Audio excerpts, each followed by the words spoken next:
Graça e paz a todos. O tema desse vídeo é: o Deus desse século cegou o entendimento dos incrédulos. Ou melhor, o Deus deste mundo. Nós vamos colocar essa linguagem que é tão conhecida no meio religioso. Segundo a crença tradicional, entende-se que esse Deus desse século, nesse texto de 2 Coríntios 4 que eu vou estar lendo agora, se refere ao Satanás, a um ser que tem chifres e que engana as pessoas e persegue.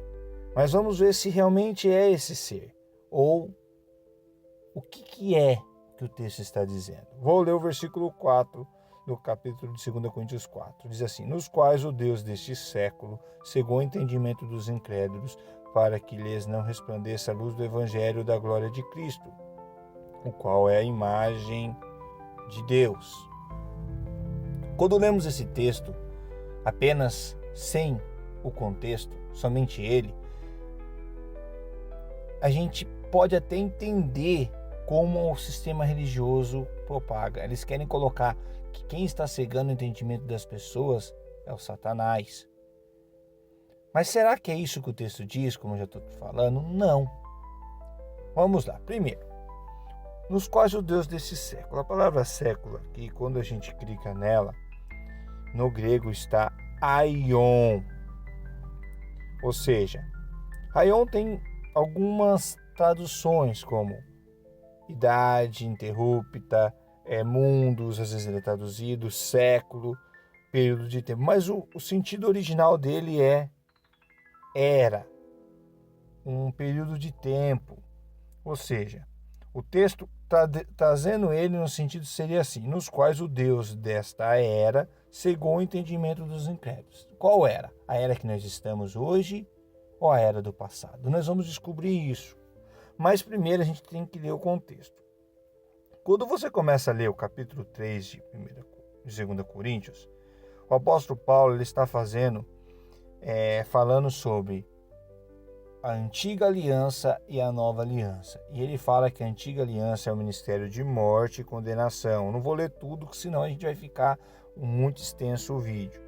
Mas você pode ler, por exemplo, no versículo 6. O qual nos habilitou para sermos ministros de uma nova aliança, não da letra. Habilitou quem? Os apóstolos. Mas o Espírito, porque a letra mata, mas o Espírito vivifica. Então a gente tem que entender o tempo da escrita.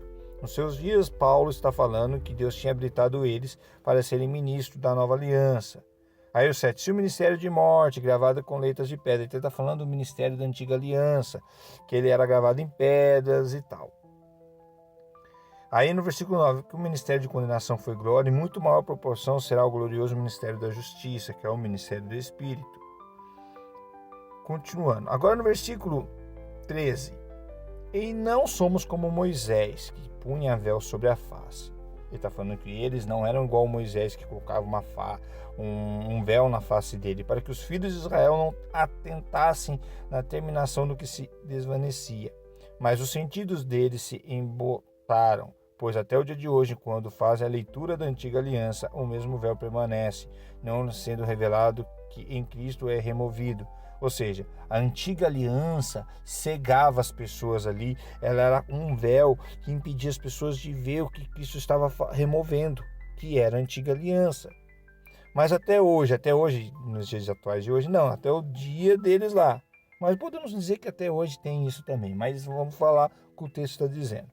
Quando é lido Moisés, ou seja, o Antigo Testamento, a Torá, o véu está posto sobre o coração deles, ou seja, eles ficam cegos. Quando, porém, algum deles se converte ao Senhor, o véu lhe é retirado. Ora, o Senhor é Espírito, e onde está o Espírito do Senhor, aí a liberdade. Ou seja, o Espírito de Deus traz a liberdade. Quando alguém se converte a Cristo, há uma libertação através do Espírito. E todos nós, como um rosto desvendado, contemplando como por espelho a glória do Senhor, somos transformados de glória em glória na sua própria imagem, como pelo próprio Senhor, o Espírito. Aí ele continua, ele não para aqui, ele continua no capítulo 4, no versículo 1, é uma continuação. Esse capítulo 4 foi acrescentado esse capítulo. Era uma carta contínua. E aí as pessoas esquecem que o capítulo 4 é continuação do capítulo 3. E o capítulo 4 diz assim: pelo que, tendo esse ministério, qual é o ministério do Espírito? O ministério da justiça. Segundo a misericórdia que nos foi feita, não desfalecemos. Então, Paulo está falando aqui que esse ministério, ele está dando continuação à conversa. Aí no 2, pelo contrário, rejeitamos as coisas que por vergonhosas se ocultam, não andando com astúcia, nem adulterando a palavra de Deus, antes nos recomendamos a consciência de todo homem, na presença de Deus pela manifestação da verdade. Agora vocês vão entender, ó. Mas se o nosso evangelho ainda está encoberto, ou seja, se o evangelho estava encoberto para aqueles que estavam na antiga aliança, é para que os que se perdem que está encoberto. O evangelho estava encoberto para aqueles que estavam se perdendo, mas para os cristãos não. O véu já tinha sido tirado da antiga aliança. Aí no versículo 4, nos quais quem? Aqueles que estavam se perdendo, o quê? Nos quais o Deus deste Aion, o Deus daquela era, o Deus da antiga aliança, vou falar dessa forma, cegou o entendimento dos incrédulos para que eles não resplandeçam a luz do evangelho da glória de Cristo, o qual é a imagem de Deus. E quem é o Deus desse século? Era a lei de Moisés, podemos dizer que a antiga aliança, Moisés, eles eram o Deus daquele século. Porque Moisés, ele foi posto como Deus para eles. Eles falam, lembra que quando Deus fala lá em Êxodo que Moisés seria um representante de Deus ali, e o povo via isso, os judeus. E eles estavam sendo condenados por causa do ministério da lei e dos profetas. Então, quem era o Deus daquele século, daquela era? A antiga aliança. E ela cegava o entendimento dos incrédulos. É isso, não é um ser de chifre, não é. Tá ok, irmãos? Eu deixo essa palavra para vocês. Leiam e releiam. Amém? Deus abençoe.